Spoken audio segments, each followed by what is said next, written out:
Stick blades, razor-sharp skates, and flying pucks. These are the obstacles every goalie must face when they're playing the game of hockey. Yes, goalies are a special breed, but they're only special because no one would even consider doing their job.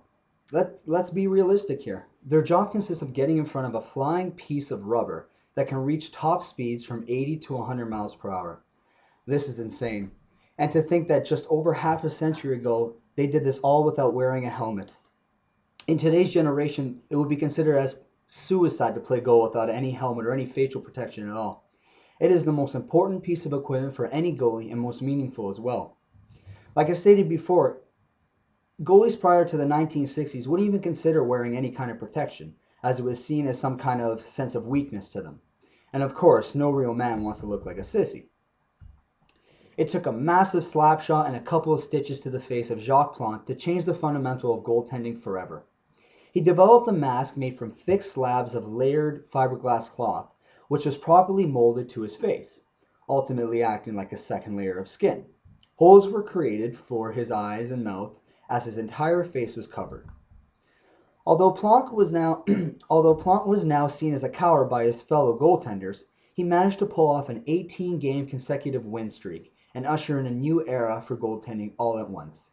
That was incredible. From here, the development of goalie masks took flight. Another concept was created called the pretzel mask. This was a style of mask created using a fiberglass yarn material that actually formed a sturdy bars right across the face. The pretzel mask offered a little bit more air circulation and was cooler on the goalies' faces.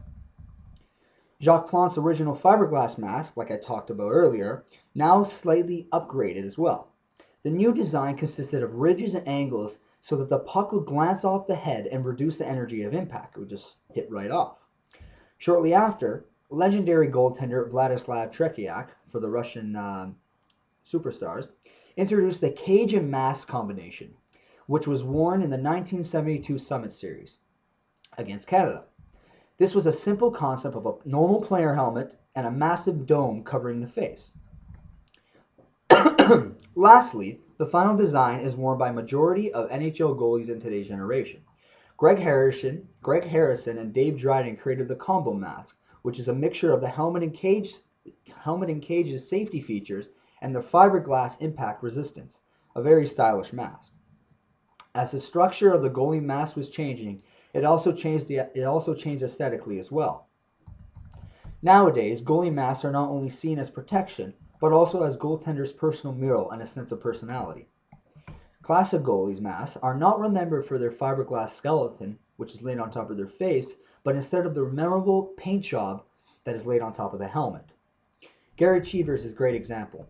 He was one of the first goalies to ever have paint on his helmet.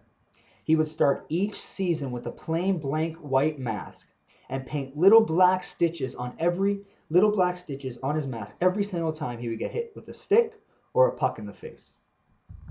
Curtis Joseph took his nickname into consideration and painted his helmet with a rabid dog on it with teeth and fangs and all that good stuff. Not to be outdone though, Ray Emery, who played for the Ottawa Senators back in the day, his mask mirrored his favorite boxers, Muhammad Ali. Overall, regardless of what shape, size, style, and paint job a goalie has, we must remember and realize that this lone invention has changed the dynamic of this position forever. Not only can they be more aggressive in their attempt to stop the puck, but also it has ultimately created a new era in goaltending style for the future generations to come. Thank you.